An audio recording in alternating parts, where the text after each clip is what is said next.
must say I am honored to be able to present the Film Florida Legends Tourism Ambassador Award at the Governor's Conference on Tourism.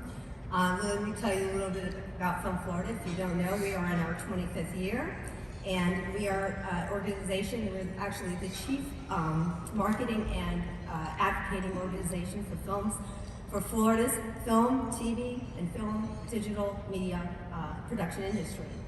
Our mission is to unite, inspire, and innovate to build a more robust and retentive industry in Florida.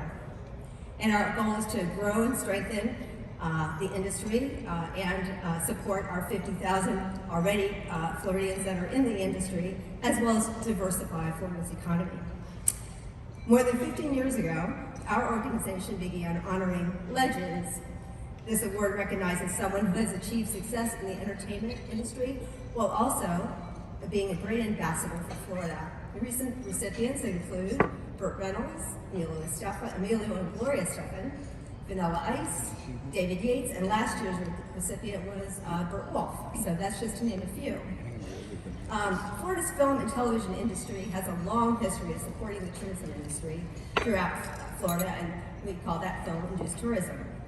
Going all the way back to Flipper, Miami Vice, which recreated and transformed South Florida, The Truman Show in Northwest Florida, the Space Coast movies, Armageddon, Apollo 13, Space Cowboys, and Burn Notice, which was shot in South Florida, and at one point was the #1 series on cable television, and that was on air for 7 years. Bloodline, which was shot almost entirely in the Keys, and that generated $65 million in tourism revenues to Florida Keys just after its first season. And Dolphin Tale and Dolphin Tale 2, transforming the Clearwater Marine Aquarium and the surrounding area. So let me get down to who I'm presenting to today. Probably a lot of you know who I'm presenting to, and his name is Jose Sotolongo. And yes, that's me.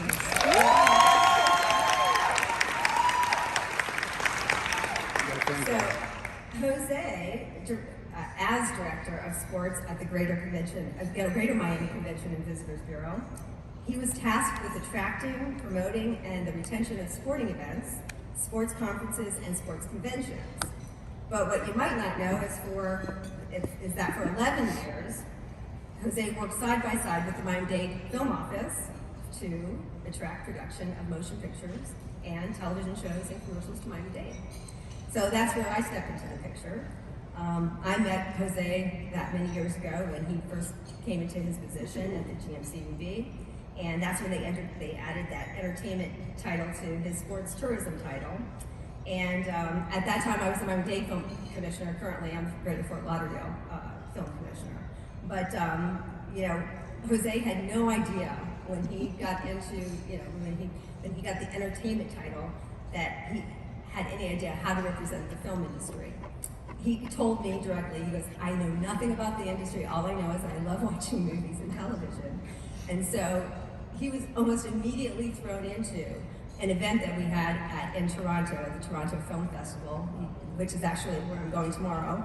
So that many years ago when Jose traveled with me to the Toronto Film Festival, and we had an event there.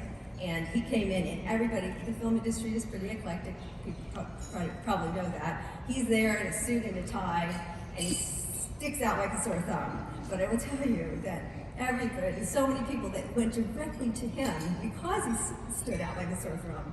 But he was there, and he was gregarious, and he would talk about, how much he loved film, but then the minute they started asking anything about, Miami and Florida, he would just go speak to her.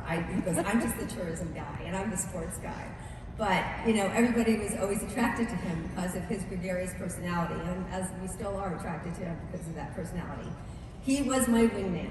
We traveled to Toronto, we traveled to Tribeca, to Sundance Film Festival, to London, which is the Focus Conference.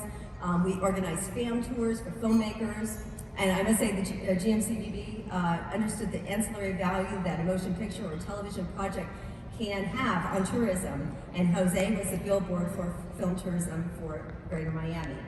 Did I mention how much fun we had doing that? Because we did.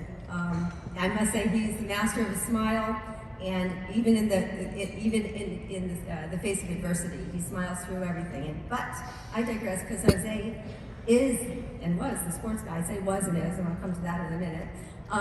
Whether he represented or he participated in running marathons, early morning 30-plus mile cycling, or playing soccer as a kid, Jose has always been a fan of all sports. He worked in the sports industry in Miami-Dade County for more than 34 years, including 10 years with the Miami Dolphins, Miami Marlins, University of Miami, and Florida International University, which is his alma mater, where he served as an interim director of athletics. Then he was lucky enough to take his love for the sports industry and the love for his hometown, Miami, and start his career at the Greater Miami Convention and Visitors Bureau as the director of sports to help attract, sporting events to Miami. This brought sports and tourism together. He worked with the Miami Sports Commission to attract and retain many Super Bowls, college football playoff, national championships, Major League Baseball, All-Star games, and World Baseball Classic, Formula One, the Miami Open, NASCAR, Miami Marathon, and countless other events that bring in more than $1 billion annually to Miami-Dade County. Most recently, Jose led the effort to bring in the Miami FIFA World Cup for the 2026 bid, which they won along with 16 other cities, and that's how that event, obviously one of the most prestigious, if I can say that, sporting events in the world, will be probably the biggest sporting event in Miami's history. So I say Jose spent 15 years with the Greater Miami Convention and Visitors Bureau as the pillar of sports, the sports industry in Miami. And I'll say he recently retired and moved to Montana. And as good as it was, as he was as attracting major sporting events to Miami-Dade County, he was equally committed to supporting the film and television production industry in Florida. And we are forever grateful for his support. But before I bring him up here to accept this award, I have to give you a couple of fun facts about Jose. So, he is a very proud American. He loves his hometown, Miami, and especially, he will tell you, Westchester, where he grew up. He's a sponge for useless information that at some point becomes someone's useful information in their life. He loves the snow and cold, hence the reason he moved to Montana. He loves traveling worldwide. He's an on-point weather aficionado. He tracks storms and hurricanes and reports his informed opinion on their path. Many of his friends on social media follow him just for these weather updates. He loves his dogs and the dearly departed Garrett, from dearly departed Garrett to his current fireball dog, McKenna. They are melt his heart. But what melts his heart more than his dogs is his love of his life for 36 years, his wife, Selma. I will tell you before I invite Jose up here that all the things I just told you about his wife, about his dogs, and about the hurricane that's out there is the first 3 posts on his Facebook page between yesterday and today. So with that, ladies and gentlemen, please welcome the 2023 Film Florida Legends Tourist Ambassador, Jose Sotolongo.